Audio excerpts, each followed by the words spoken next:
Hey everyone, and welcome to The Explainer. Today, we're taking a deep, data-driven dive into what is arguably one of the most polarizing and literally massive pieces of technology to hit the desk space in recent years. We are tearing down the source material, the raw user reviews, and the spec sheets for the Samsung 57-inch Odyssey Neo G9. All right, let's jump right into this. Look, I want to start off by asking you a pretty simple question. Is it physically possible to just have too much screen on your desk? Because for decades, the absolute holy grail of building a workstation or a gaming rig has been about adding more. More monitors, more pixels, a faster refresh rate. But what actually happens when a company decides to cram all of that into a single, seamless, wraparound display? Does it become the ultimate tool, or is it just an overwhelming burden? To really get this debate, we first have to wrap our heads around the sheer, absurd physical scale of this monitor. 57 inches diagonally. And what's truly wild here is that this isn't a TV sitting 10 feet away in your living room.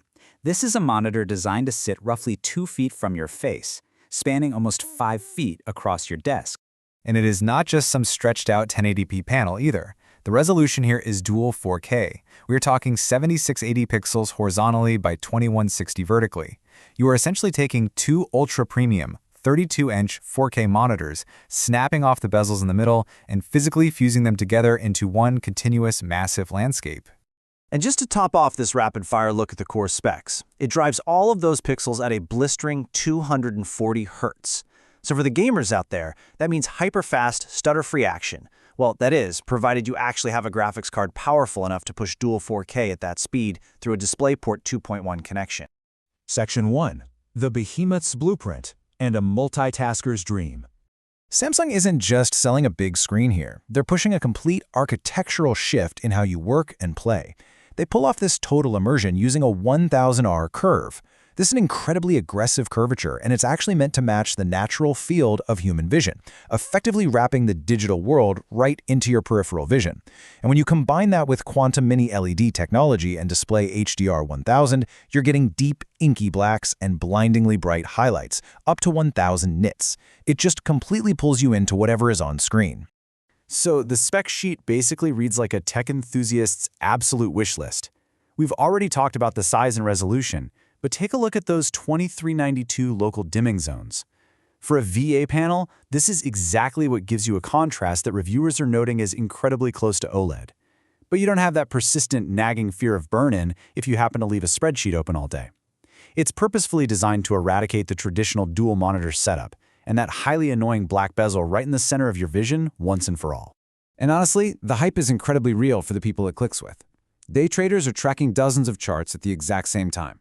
Video editors have timelines that seem to stretch for miles. Gamers are reporting that titles like Forza Horizon 5 and Final Fantasy XIV are absolutely transformative because they fill their entire visual field. You can even use the picture-by-picture mode to plug in two entirely different computers and display them seamlessly, side by side. It is just unmatched real estate. But let's slow down for a second here. We really need to step away from the glossy, perfect product pages and look at the actual source material from real buyers. Because, as you'll see, there is a very stark contrast between Samsung saying, "Wrap yourself in adventure," and a thoroughly frustrated user reporting that their $2,500 investment arrived with a dead pixel right in the middle of the screen.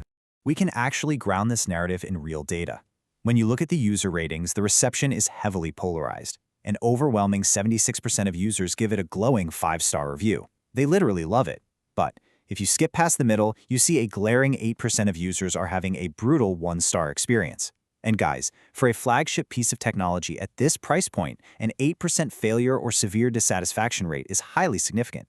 Section 2. Glitches in the Matrix. Unpacking the 1-star reviews. Let's unpack these reviews and figure out exactly what's going wrong for that 8% of buyers who feel burned. First, let's look at what comes in the box. You get your power cable, an HDMI cable, a USB cable, and a DisplayPort cable. Sounds totally standard, right? Completely fine. That is, until you actually try to set this massive thing up on your desk. I literally have to read you this direct quote from a frustrated buyer. They said, "It's a 3-foot cable. 3 feet! You pre-order a $2,500 monitor, you have to spend another $30 for a cable? Just think about the sheer size of a 57-inch monitor for a second. A 3-foot cable barely makes it from the input ports, down the stand to the bottom of the desk. The absolute absurdity of including a microscopic cable with a massive, ultra-premium monitor is driving early adopters absolutely crazy. But honestly, a short cable is just a minor annoyance. Let's systematically break down the actual hardware and firmware failures users are dealing with. First up, the pop. Users are reporting loud popping sounds coming right from the corners as the monitor heats up, almost like a cheap mechanical clock.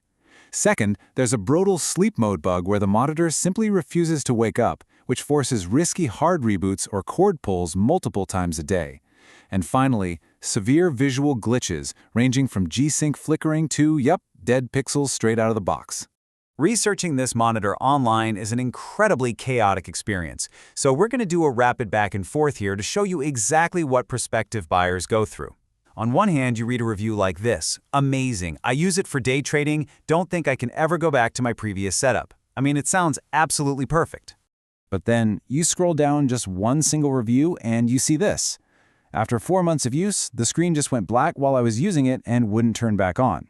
This right here reveals the terrifying reality of the hardware lottery.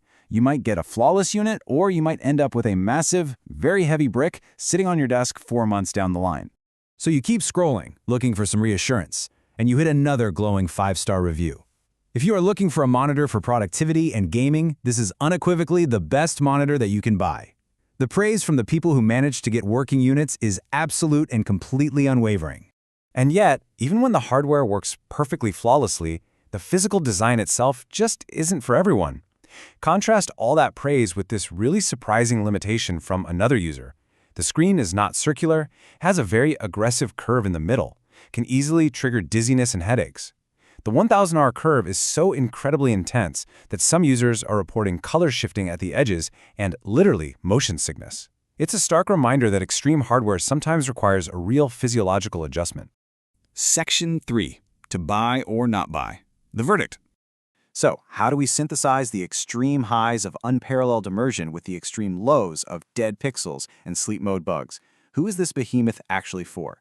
When we weigh the pros against the cons objectively, the picture gets pretty clear. On one side, it is the ultimate setup. If you win the panel lottery, you are getting endless space, incredibly deep blacks without the OLED burn-in risk, and the total elegance of a single screen with 0 bezels.